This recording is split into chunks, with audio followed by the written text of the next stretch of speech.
is Our Time on Freedom. My name is Mikhail Baranov, and I'll tell you about the important news of Wednesday. Well, On Wednesday night, the Russian army attacked Ukraine again, launching 147 strike UAVs of the Shahed, Gerbera, and Atomas types, as well as other types of drones. Defenders of the Ukrainian sky shot down and suppressed 121 drones with electronic warfare systems. According to the Air Force, drone hits were recorded at 18 locations. 9 people were injured, including a teenager. These are the consequences of the attack on 2 residential areas of Kharkiv. One of the drones fell into the yard of a private house, windows were blown out, and the roof was damaged. The owner, an elderly woman, is in the hospital. The second strike hit near a high-rise building. Today, during the day, the enemy launched drone strikes on the Kolodnohersky and Novobovarsky districts of Kharkiv. Directly in Kolodnohersky, there was a hit near a multi-story residential building. There, as a result of the strike, passenger cars parked near the high-rise caught fire and windows were blown out. The fire was promptly extinguished by units of the State Emergency Service. In the Novobovarsky district, there was a hit on a private residential house. Our mother lives here, my husband's mother. She has lived here since birth. And she'll be 85 years old on April 8th. I heard the Shahed fly in, I heard the explosion, but then my husband called and said it was a hit right on Mom's house. Mom is in the hospital. We're going to the hospital to see her. Russian strike drones twice attacked a fire station in one of the border settlements of the Shoska district in the Sumy region. The strikes were carried out 1 hour apart. As a result of the attack, the rescue service building was significantly destroyed and fire equipment was demolished. At the time of the strikes, the rescuers were in a shelter, so there were no casualties or injuries. Tonight, Russian troops also attacked the Dnipropetrovsk region. 2 people were injured. According to the State Emergency Service of Ukraine, an agricultural enterprise, shops, an administrative building, as well as private and apartment buildings were damaged. 62,000 subscribers still remain without power supply in Chernihiv and the Chernihiv district after a Russian strike on an energy facility. This is reported by Obliniko. The city of Slovatich and the Kiev region is also without power. About 21,000 residents were left without electricity there. Critical infrastructure has been switched to backup power sources. the enemy is trying to weaken us again.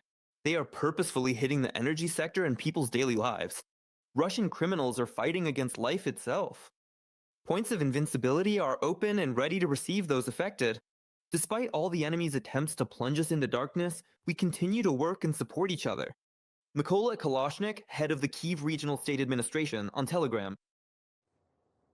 Lithuanian Defense Minister Robertas Kaunas, who is visiting Kyiv, discussed with his Ukrainian counterpart Mikhailo Fedorov the drone incidents that have violated the airspace of the Baltic countries over the past few days.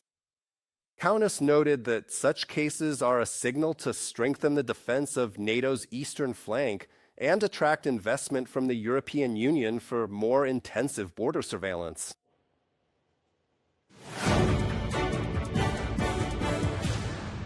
"191 combat engagements were recorded on the front over the past 24 hours.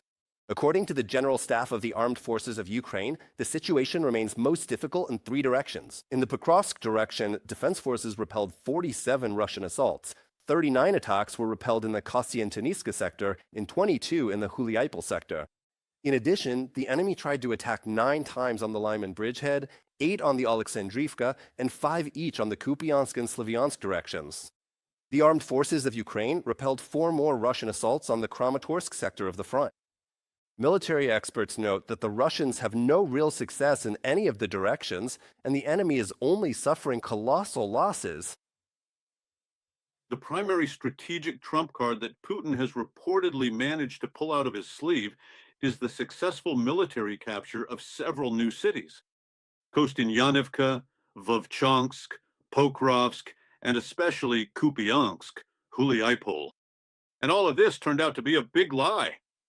Therefore, in this situation, the fact is that the enemy is not only failing to capture positions, but is losing 1,000, 1,200, sometimes 1,600 of its, so to speak, aggressive units every day. 1,220 Russian military personnel were eliminated by the defense forces of Ukraine over the past 24 hours.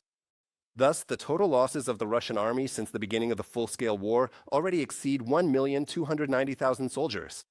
Also, according to the General Staff of the Armed Forces of Ukraine, Ukrainian military destroyed 6 Russian tanks, 3 armored vehicles, more than 50 artillery systems, and 196 units of Russian automotive and special equipment yesterday. In addition, they shot down almost 2,500 drones. In the Leningrad region of the Russian Federation, the strategic port of Ust-Luga was hit. This is one of Russia's key seaports on the Baltic. Through it, Moscow exports crude oil and petroleum products, including using vessels of the so-called Shadow Fleet. This was a joint mission carried out on the night of March 25th by the SBU, the Special Operations Forces, and Unmanned Systems, as well as the main intelligence directorate and the Border Guard Service of Ukraine. The report notes that Ukrainian long-range drones traveled over 900 kilometers and accurately struck their targets. Specifically, the strike hit the Novatek Ust-Luga plant and the oil terminal's infrastructure. Today's special operation is a symbolic gift to the enemy for SBU Day, and another reminder that Russia no longer has any safe regions. We will continue to carry out long-range operations to systematically reduce the enemy's military and economic potential. Yevhen Komore, Acting Chairman of the Security Service of Ukraine. Facebook. The Security Service of Ukraine turns 34 years old today. President of Ukraine Volodymyr Zelensky congratulated the agency. He noted the SBU's effectiveness at the front and in the rear. The intelligence service counters Russian sabotage and carries out historic military operations. Andriy Dmitrenko will tell us more about how the SBU has transformed during the years of Russia's full-scale invasion into one of the most effective combat units. The Security Service of Ukraine rose to defend the country from the first minutes of Russia's full-scale invasion. Its employees are involved in all areas, from direct participation in combat to assisting the population. Security service specialists repel hacker and information attacks, destroy the aggressor's infrastructure, and collect data on the movement of Russian equipment.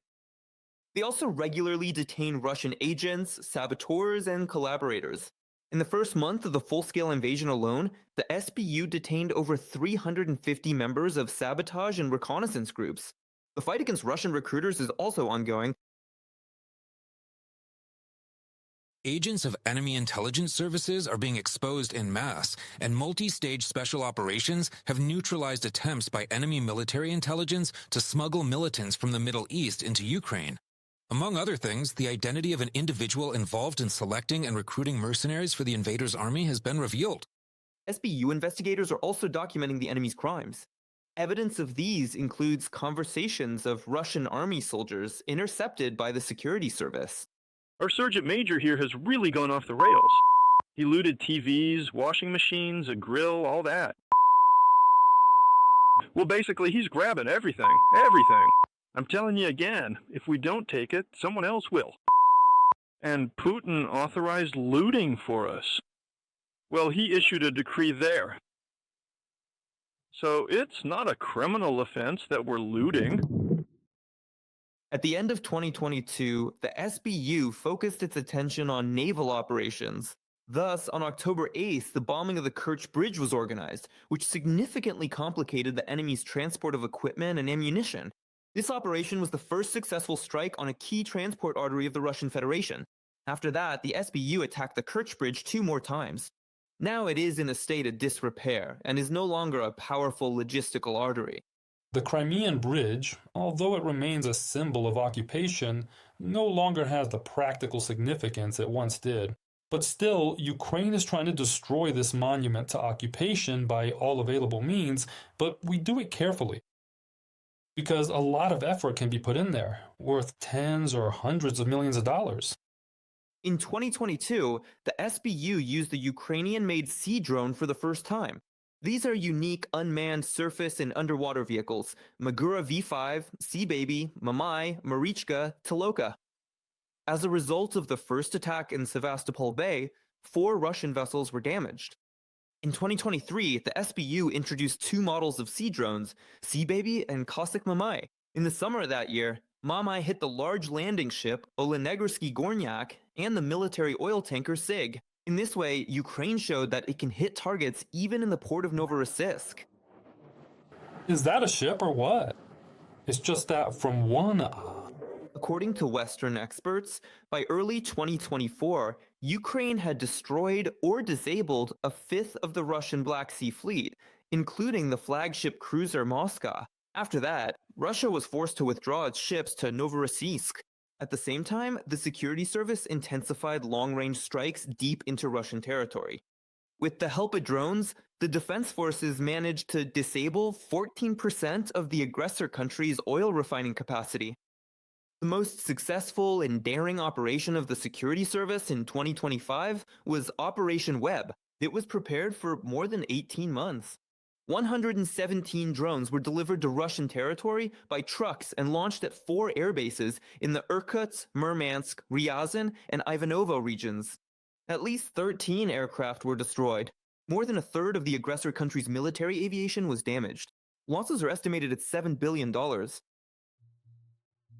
Your combat results have positively influenced all the strategic battles of this war, from the defense of Kyiv to clearing the Black Sea of the aggressor's presence, from battles in the Kharkiv and Donetsk regions to special operations deep within enemy territory. In particular, Ukrainians should know and should be grateful to us for weakening Russia's economic potential, which fuels the war, and for the strikes on Russian oil refining. According to Volodymyr Zelensky, the security service continues to counter all possible sabotage against Ukraine. Any activity by Russian structures is invariably blocked. New combat operations to weaken the aggressor have also already been agreed upon.